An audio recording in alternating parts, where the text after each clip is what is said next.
नमस्कार दोस्तों, कैसे हैं आप लोग। उम्मीद करता हूं सभी लोग अच्छे होंगे, सभी लोग स्वस्थ होंगे।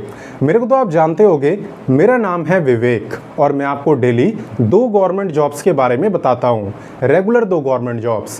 पहली वैकेंसी मैं आपको सुबह 10 बजे बताता हूं, डेली रोजगार विद विवेक चैनल पे, जिसका लिंक मैंने वीडियो डिस्क्रिप्शन में दे दिया है। अगर आपको नहीं पता तो सब्सक्राइब कर लेना, क्योंकि पहली वैकेंसी मैं वहीं पे बताता हूँ। एंड दूसरी गवर्नमेंट जॉब बताता हूँ रोजाना दोपहर 3 बजे एग्जाम से हेड चैनल पर, जो कि अभी आप देख भी रहे हो। तो अगर आपने सब्सक्राइब ना करा हो, चैनल पे पहली बार आए हो, तो इसे भी सब्सक्राइब कर लेना। देखो, दोनों चैनल सब्सक्राइब करके रखोगे तो कोई भी गवर्नमेंट जॉब आपसे मिस नहीं हो पाएगी। क्लियर। और बाकी चलिए बात करते हैं अभी की वैकेंसी के बारे में। तो आज जो मैं आपके लिए वैकेंसी लाया हूँ, इसमें सीटों की कोई कमी नहीं है। 2500 सीटें हैं, 2500। ऊपर से यहाँ पे एग्ज़ाम सेंटर की कोई दिक्कत नहीं है। हर बच्चे को अपने अपने राज्य में एग्ज़ाम सेंटर देखने को मिल जाएगा। और हाँ, बस एक चीज़ की दिक्कत है, वो ये है कि ये फॉर्म आपको 3 से 4 दिन के अंदर भरना होगा, क्योंकि ज़्यादा टाइम यहाँ पे नहीं बचा है।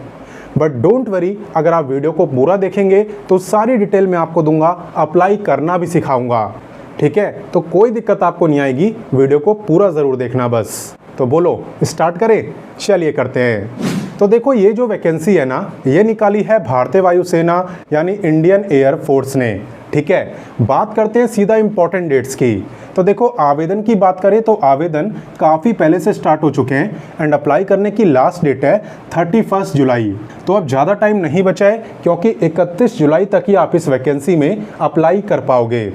टोटल पोस्ट की बात करें तो वो है इतनी, मैंने आपको बताई था। और बात करें कि आपका एग्ज़ाम कब होगा, तो एग्ज़ाम की डेट भी बता दी है कि भाई 25 सितंबर को आपका एग्ज़ाम होने वाला है। तो इसी हिसाब से तैयारी करना कि जब एग्ज़ाम हो तो आपका क्वालिफाई हो जाए।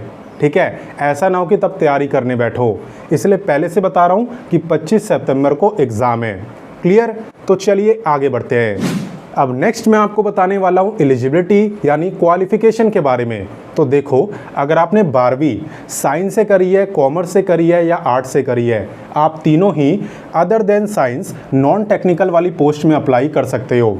तीनों ही, साइंस कॉमर्स आर्ट्स तीनों। बस एक चीज़ आपको ध्यान रखनी है कि जो 12वीं में आपकी मिनिमम परसेंटेज है वो 50% होनी चाहिए। ज़्यादा है तो अच्छा है, लेकिन कम से कम 50% होनी चाहिए। और वहीं पे अगर आपने 12वीं स्पेशली साइंस से करी हुई है और उसमें भी आपने मैथ, फिजिक्स और इंग्लिश सब्जेक्ट पढ़ा है, तो आप यहाँ पे अलग पोस्ट के लिए भी अप्लाई कर सकते हो। आपके लिए अलग से साइंस टेक्निकल वाली भी पोस्ट है। ठीक है, इसमें कौन अप्लाई करेगा? जिसके 12वीं में 50% मार्क्स हो और उसने 12वीं में मैथ, फिजिक्स और इंग्लिश पढ़ा हो। क्लियर। आई थिंक आपको क्लियर हो गया होगा, कोई डाउट नहीं होगा। और बाकी बात करें कि पे कितना रहता है, तो 30 से लेके 40 आपका पे रहता है, इसी के बीच में। क्लियर। तो चलिए आगे बढ़ते हैं। और देखो, ये वैकेंसी है इंडियन एयरफोर्स की, तो जाहिर सी बात है कि वो फिजिकल मेजरमेंट भी करेंगे। तो सबसे पहले हाइट की बात करते हैं। अगर आप मेल हो तो आपकी मिनिमम हाइट 152 सेंटीमीटर होनी चाहिए, और जो फीमेल हैं उनकी 147।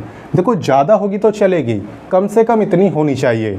बाकी हाँ, चेस्ट की बात करें जो कि सिर्फ मेल की देखी जाती है, तो आपकी चेस्ट होनी चाहिए बिना फुलाए 77 सेंटीमीटर।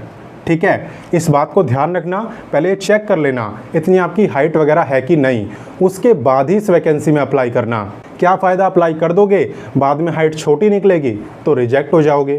तो ऐसा काम नहीं करना है। ठीक है, तो चलिए आगे बढ़ते हैं। तो चलिए अब बात करते हैं सिलेक्शन प्रोसेस की। तो देखो, यहाँ पे जो एग्ज़ाम है ना, वो साइंस वालों का अलग है और अदर देन साइंस वालों का अलग है। सबसे पहले मैं आपको अदर देन साइंस वालों के बारे में बताता हूँ, जिसमें साइंस, कॉमर्स, आर्ट्स तीनों अप्लाई कर सकते हैं। तो देखो, यहाँ पे आपका ऑनलाइन एग्ज़ाम होता है, जो कि MCQ टाइप का होता है, यानी मल्टीपल चॉइस क्वेश्चन आपसे पूछे जाते हैं। हर एक क्वेश्चन के 4 ऑप्शन आपको मिलेंगे, जो भी सही लगेगा उस पर टिक करके आपको आना है। अगर सब्जेक्ट की बात करूं तो सिर्फ 2 सब्जेक्ट से क्वेश्चन आते हैं, और वो है आपका रागा, इसे हम शॉर्ट फॉर्म में रागा कहते हैं। ठीक है, यानी कि रीजनिंग और जीके। इन 2 सब्जेक्ट से क्वेश्चन आपसे पूछे जाएंगे अगर आप अप्लाई करते हो अदर देन साइंस वाली पोस्ट में। और आपका जो एग्ज़ाम है वो होगा 45 मिनट का। सारे क्वेश्चन आपको अटेम्प्ट नहीं करने, जो आते हो वही करने हैं। क्योंकि एक क्वेश्चन 1 मार्क्स का है, लेकिन यहाँ पे नेगेटिव मार्किंग भी है 0.25 मार्क्स की। ठीक है, तो वही क्वेश्चन करना जो कंफर्म आते हों। बाकी अब बात करते हैं साइंस वालों की। तो आपसे यहाँ पे English, physics, math in 3 subject से क्वेश्चन पूछे जाते हैं साइंस वालों का। और आपका जो एग्ज़ाम है वो होता है 60 मिनट यानी 1 घंटे का। और हाँ, आपका भी सेम है, एक क्वेश्चन 1 मार्क्स और 0.25 मार्क्स की नेगेटिव मार्किंग। और एक और बात मैं आपको बता दूं कि अगर आपने 12वीं साइंस से करी है तो आप चाहो तो दोनों के लिए अप्लाई कर सकते हो। एक ऐसा भी ऑप्शन होता है जिसमें हम अदर देन साइंस और साइंस दोनों के लिए अप्लाई कर सकते हैं। देन आपका जो एग्ज़ाम है उसमें reasoning, GK, English, physics, math सब कुछ पूछा जाता है, ठीक है। और जो पेपर होता है वो होता है 85 मिनट का। तो ये ऑप्शन आपके पास है, आप चाहो तो दोनों के लिए भी अप्लाई कर सकते हो अगर 12वीं आपने साइंस से करी है तो। बाकी हाँ, यहाँ पे एग्ज़ाम को क्वालिफाई करने के बाद आपका फिज़िकल टेस्ट होगा। अब फिज़िकल टेस्ट की बात करें तो इसके अंदर मेनली रनिंग होती है, जिसमें कि मेल को 6.5 मिनट के अंदर 1600 मीटर भागना होता है और फीमेल को इसके लिए 8 मिनट मिलते हैं। क्लियर? तो एग्ज़ाम की भी प्रैक्टिस करना, साथ ही साथ थोड़ा बहुत भागना भी, इसी बहाने फिजिकली फिट भी हो जाओगे, ठीक है। तो चलिए आगे बढ़ते हैं। अब नेक्स्ट बात करते हैं एज लिमिट की। यहाँ पे ना आपको अपनी डेट ऑफ बर्थ पे ध्यान देना है। देखो, अगर आपकी डेट ऑफ बर्थ 2 जुलाई 2005 से लेके 2 जनवरी 2009 के बीच में आएगी तो आप इस वैकेंसी में अप्लाई कर सकते हो। चेक कर लेना इसके बीच में आती है कि नहीं, ठीक है। और बाकी सोच रहे हो कि भाई मैं तो रिलैक्सेशन ले लूँगा, तो ऐसा यहाँ पे नहीं होने वाला। आप देख सकते हो नो एज रिलैक्सेशन, ठीक है। यही एज लिमिट आपकी फाइनल है सभी कैटेगरीज के लिए। क्लियर? तो चलिए आगे बढ़ते हैं। तो अब नेक्स्ट बात करते हैं एप्लीकेशन फ़ीस की। तो देखो, यहाँ पे आप किस कैटेगरी से हो इस बात से कोई फ़र्क नहीं पड़ता। मुझे तो फ़र्क नहीं पड़ता दुनिया क्या कहती है, सुना होगा आपने, बिल्कुल सेम यहाँ पे भी है।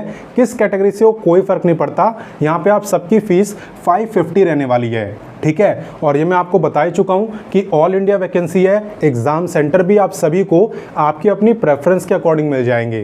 क्लियर? तो चलिए आगे बढ़ते हैं। अब नेक्स्ट बात करते हैं हाउ टू अप्लाई की, यानी कैसे इस वैकेंसी में अप्लाई करना है। तो देखो, मैं ना आपको व्हाट्सएप के ऊपर नोटिफिकेशन, अप्लाई, ऑफिशियल वेबसाइट, ये तीनों चीज़ें देता हूँ। अगर आप व्हाट्सएप से नहीं जुड़े हो तो वीडियो डिस्क्रिप्शन में लिंक है, आप जाके उस पर क्लिक करो, जुड़ जाओ, आपको ये तीनों चीज़ें मिल जाएंगी। तो अप्लाई करने के लिए सबसे पहले अप्लाई लिंक पे क्लिक करना है और उसके बाद क्या करना है चलिए मैं आपको दिखाता हूँ। तो देखो, जैसे आप अप्लाई लिंक पे क्लिक करोगे आपके सामने यही पेज ओपन होगा जो स्क्रीन पे आपको दिख रहा है। अब यहाँ पे डायरेक्ट लॉगिन करने का ऑप्शन दिखता है, बट आपको ये नहीं करना है, पहले रजिस्टर करोगे तभी तो लॉगिन होगा। तो अब रजिस्टर का ऑप्शन कहाँ है, थोड़ा सा नीचे आना, यहाँ पे देखो, यहाँ पे रजिस्टर का ऑप्शन आपको दिया हुआ है। तो इस पर आपको क्लिक करना है, अपनी डिटेल्स वगैरह फिल करनी है और रजिस्टर करना है। जब आप रजिस्टर हो जाओ उसके बाद आप यहाँ पे लॉगिन कर सकते हो और लॉगिन करने के बाद आप कंप्लीट फॉर्म को भर सकते हो without any issue, without any problem. बाकी कोई दिक्कत आए, कुछ ना समझ आए तो कमेंट करके मुझसे पूछ भी सकते हो। जल्दी पूछ लेना क्योंकि टाइम आप जानते हो कम बचा है। तो यहाँ पे जॉब लोकेशन को लेके आप कंफ्यूज मत होना, ये इंडियन एयरफोर्स की वैकेंसी है।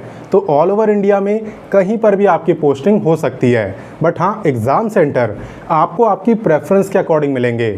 तो क्योंकि इस वैकेंसी में अप्लाई करने के लिए ज़्यादा टाइम नहीं बचा है, इसलिए जितना जल्दी हो सके आप अपने सभी दोस्तों के साथ, भाई बहनों के साथ इस वीडियो को शेयर कर दो, वरना भाई मौका छूट जाएगा हाथ से।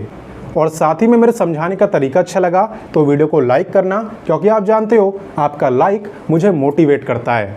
तो चलिए मिलते हैं नेक्स्ट वीडियो में एक अच्छी सी गवर्नमेंट जॉब के साथ, और तब तक के लिए जय हिंद, वंदे मातरम।